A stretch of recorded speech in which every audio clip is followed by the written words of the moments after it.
Shalom saudara-saudari terkasih, sidang jemaat yang diberkati Tuhan. Jumpa lagi dalam Suara Gembala. Saudaraku, kali ini saya akan mengajak Anda merenungkan tentang satu kata, yaitu hari perhentian.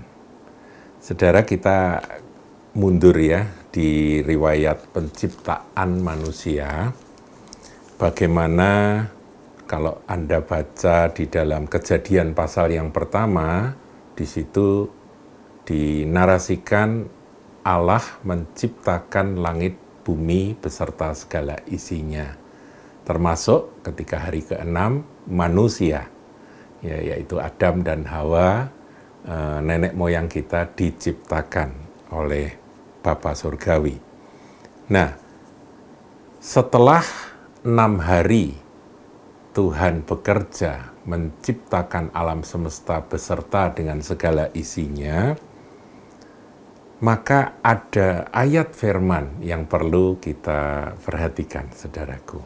Kita lihat ya, ayat yang terdapat dalam Kejadian 2 ayat yang pertama. Demikianlah diselesaikan langit dan bumi dan segala isinya. Itu ayat 1. Nah, ayat 2, ketika Allah pada hari ke-7 telah menyelesaikan pekerjaan yang dibuatnya itu, berhentilah ia pada hari ke-7 dari segala pekerjaan yang telah dibuatnya itu. Ayat 3, lalu Allah memberkati hari ke-7 itu dan menguduskannya. Karena pada hari itulah ia berhenti dari segala pekerjaan penciptaan yang telah dibuatnya. Jadi setelah 6 hari Allah bekerja menciptakan sampai ciptaan yang terakhir hari ke-6 yaitu manusia, maka pada hari ke-7 Tuhan berhenti, beristirahat. Nah, terjemahan dalam versi King James mungkin lebih baik. Kata berhenti itu diterjemahkan dengan kata rested ya. Saya bacakan ayat 2. And on the seventh day, God ended his work. Jadi Tuhan Allah mengakhiri akan pekerjaannya. And he rested on the seventh day from all his work which he had made. Jadi saudaraku, Tuhan itu beristirahat pada hari ke-7. Dia berhenti bekerja, dia beristirahat pada hari ke-7. Nah, kata rested itu dalam bahasa Ibraninya adalah sabat. Jadi masuk sabat, istirahat. Sabat itu berarti berhenti, beristirahat. Pertanyaan, saudaraku, mengapa Allah berhenti dari segala pekerjaannya? Berhenti dari segala karyanya? Jawabnya sederhana. Karena semua pekerjaannya sudah selesai. Nah, ini yang harus kita pahami, saudaraku, dan ini sebetulnya adalah prinsip ilahi bahwa Tuhan itu menciptakan hari pertama sampai hari ke-5, itu semua diciptakan, dan Tuhan berkata ini baik. Kemudian hari ke-6 dia menciptakan manusia, yaitu saudara dan saya. Setelah itu, dia beristirahat. Jadi semua penyediaan Tuhan itu untuk manusia. Karena manusia adalah ciptaan yang paling tinggi, paling mulia dan dikasihi oleh Dia. Makanya kita ini disebut anak-anak itu karena kita dikasihi. Nah, setelah itu Tuhan beristirahat. Sebetulnya kalau kita membaca ini, maka kita akan memahami bahwa Tuhan itu menghendaki manusia itu masuk dalam perhentian. Karena semuanya sudah diselesaikan oleh Bapa Surgawi. Tetapi kita tahu, saudaraku, setelah manusia jatuh dalam dosa dan terpisah dari Allah, rencananya untuk manusia bisa menikmati akan perhentian itu bubar pasar, saudara, kacau balau. Nah, kemudian Tuhan Yesus datang dan Tuhan menyelesaikan masalah dosa yang membuat manusia terpisah dari Allah dan manusia tidak bisa hidup sesuai dengan rencana Tuhan, itu dipulihkan melalui penebusan yang Tuhan Yesus selesaikan di kayu salib. Oleh sebab itu kalimat di kayu salib, di akhir sebelum Tuhan menyerahkan nyawanya, dia berkata apa? Sudah selesai. Nah, jadi karya salib Kristus itu sebetulnya menyelesaikan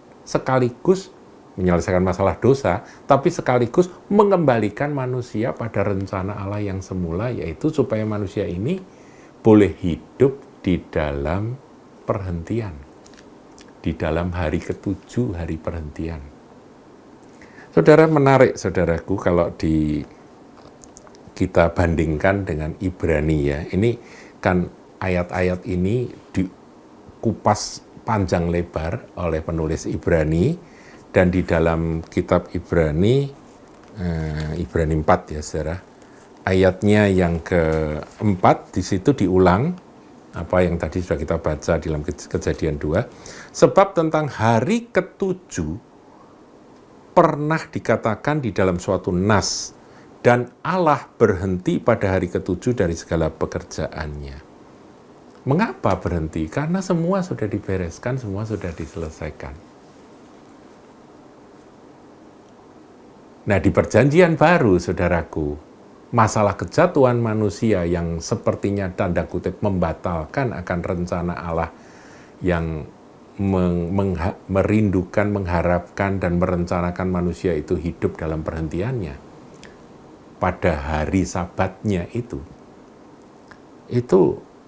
dikembalikan oleh Yesus Kristus, dipulihkan oleh Yesus. Jadi kita umat perjanjian baru sebetulnya membaca kitab Kejadian pasal 1, pasal 2 itu dengan pengertian yang fresh. Meskipun pasal 3 bicara kejatuhan kan, saudaraku ya. Jadi ini kita bicara dengan sebetulnya maunya Bapa itu seperti ini. Nah, itu sudah dikerjakan oleh Tuhan Yesus.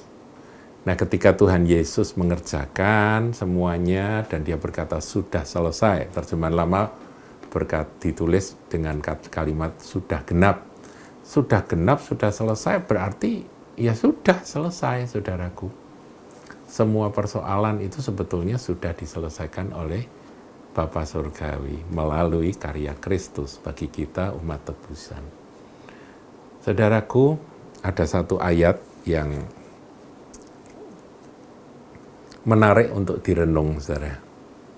Ya, ini merupakan tantangan untuk Anda untuk merenungkan lebih mendalam ya. Dikatakan demikian. Ayat 10 dari Ibrani 4. Sebab barang siapa telah masuk ke tempat perhentiannya. Saya dulu pernah jelaskan tentang bedanya hari perhentian dan tempat perhentiannya. Kalau hari perhentian itu dalam terjemahan bahasa Yunani, ini bukan perjanjian baru ya. Perjanjian baru yang ditulis dalam bahasa Yunani, itu pakai kata sabatismos, itu hari ke-7. Dan kalau tempat perhentian, itu pakai istilah kata pausis. Paus ya, istirahat ya, paus itu kan istirahat. Kata pausis. Jadi ini tempat, saudara. Tempat itu area ya, bukan waktu. Kalau hari itu kan ukurannya waktu ya. Ini area, satu tempat. Ayat 10, sebab barang siapa telah masuk ke tempat perhentiannya. Jadi Tuhan menyediakan satu tempat perhentian. Nah, kalau saya masuk ke dalam tempat perhentiannya itu, ia sendiri telah berhenti dari segala pekerjaannya. Maka saudara dan saya bisa berhenti dari segala pekerjaan kita. sama seperti Allah berhenti dari pekerjaannya. Mengapa Allah berhenti? Saya ulang, Allah berhenti dari segala pekerjaannya karena sudah selesai, saudaraku. Jadi kita yang masuk dalam tempat perhentian itu akan berkata, semua sudah selesai. Semua sudah diselesaikan oleh Tuhan. Itu puncak dari iman orang Kristen, saudaraku. Masuk ke dalam perhentian. Oleh sebab itu ayat 11, ini ayat cukup kontroversial ya, cukup menantang. Karena itu baiklah kita berusaha untuk masuk ke dalam perhentian itu. Jadi usaha Anda, usaha saya itu bukan usaha untuk berbuat ini dan berbuat itu, tidak. Usaha kita adalah usaha untuk masuk ke dalam tempat perhentian itu. Supaya jangan seorang pun jatuh karena mengikuti contoh ketidaktaatan itu juga. Jadi ketidaktaatan itu adalah ketidaktaatan karena kita tidak berjuang untuk masuk ke dalam perhentian. Saudara bisa menangkap apa yang saya maksudkan. Saya berharap besok saya akan sampaikan tentang penjelasan apa itu sabatismos, apa itu katapausis. Ini sebagai pembuka saja. Tuhan Yesus memberkati.